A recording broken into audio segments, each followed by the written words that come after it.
श्रीलंका से दूसरे one day match में हारने के बाद हेड कोच गौतम गंभीर खासे फ्रस्ट्रेटेड नजर आए, खासे गुस्से में नजर आए। और उन्होंने मीडिया से बात करते हुए ये इंडिकेशन की कि अगले मैच में जो कि फाइनल मैच है श्रीलंका की डू एंड डाई मैच है, उसमें 3 चेंजेस की जाएंगी, 3 ऐसी स्ट्रेटेजिक चेंजेस जो कि इंडिया को एक बेहतर कॉम्बिनेशन बनाने में, खासकर इस पिच के ऊपर जहां पे बहुत टर्न होता है, हेल्प करेंगी। इसमें जो पहली बात है, जो पहला चेंज होगा वो ऑलराउंडर शिवम दुबे को इस मैच में ड्रॉप किया जाएगा, क्योंकि हमने देखा है कि जो पहले 2 मैचेस हैं उसमें स्पिनर्स ने बहुत डोमिनेट किया, और इवन इंडिया ने भी इस चीज को फील करते हुए पहले मैच में शुभमन गिल से एक ओवर करवाया, इस मैच में रोहित शर्मा ने खुद बॉलिंग की। तो ये एक इंडिकेशन है कि यहाँ पर पेसर्स को उस तरीके से हेल्प नहीं मिल रही थी। इवन आज जो आखिरी कुछ ओवर से जिसमें अर्शदीप ने और सिराज ने बॉलिंग की, तो वहां पर पेसर्स ने ठीक ठाक रन खाए।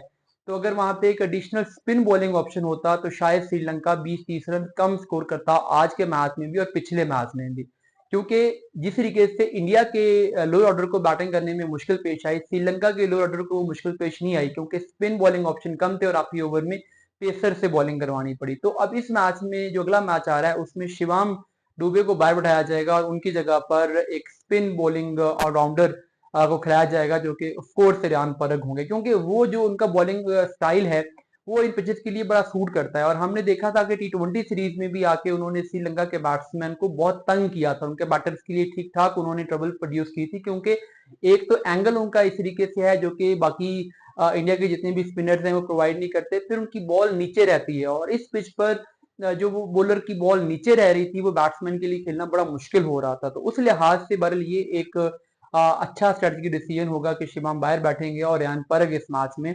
वापस आएंगे। उसके बाद जो दूसरा चेंज अब देखने में मिलेगा इस मैच में, वो बैटिंग में है।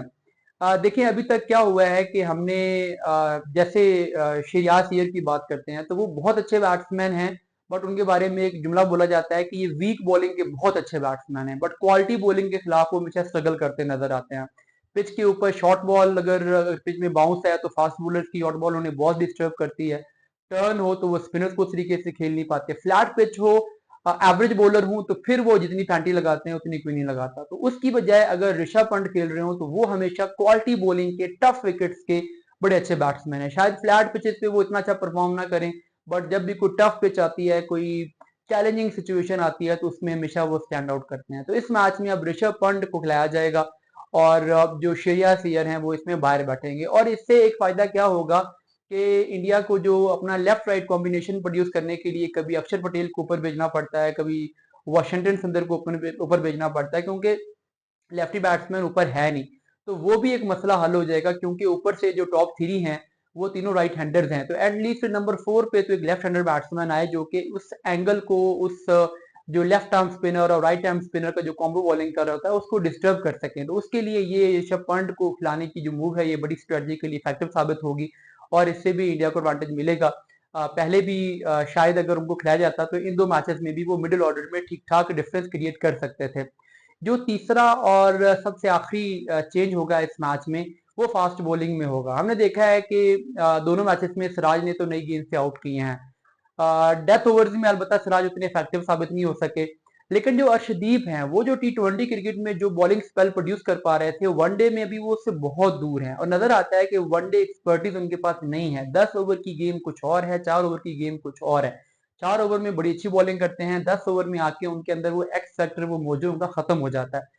तो अब उनकी जगह पर आखिरी मैच में उनको बाहर बैठाया जाएगा और उनकी जगह पर एक और फास्ट बॉलर खिलाए जाएंगे। हर्षित राणा के खेलने के चांसेस ज्यादा है, बट खलील भी खेल सकते हैं, क्योंकि अर्शदीप लेफ्ट आर्म बॉलर हैं, तो हो सकता है कि इंडिया इस मैच में खलील को खिला ले, लेकिन हर्षित के चांसेस ज्यादा हैं। तो ये 3 चेंजेस हैं। इन तीनों चेंजेस से जाहिर है कि इंडिया का जो कॉम्बिनेशन है वो इन पिचेस के लिए वो खासा बेहतर हो जाएगा और इंडिया की परफॉर्मेंस आप देखेंगे कि आखिरी मैच में बेहतर होगी, और चूंकि ये उनके लिए डू एंड डाई मैच है तो वो ये मैच जीत कर सीरीज को लेवल कर देंगे।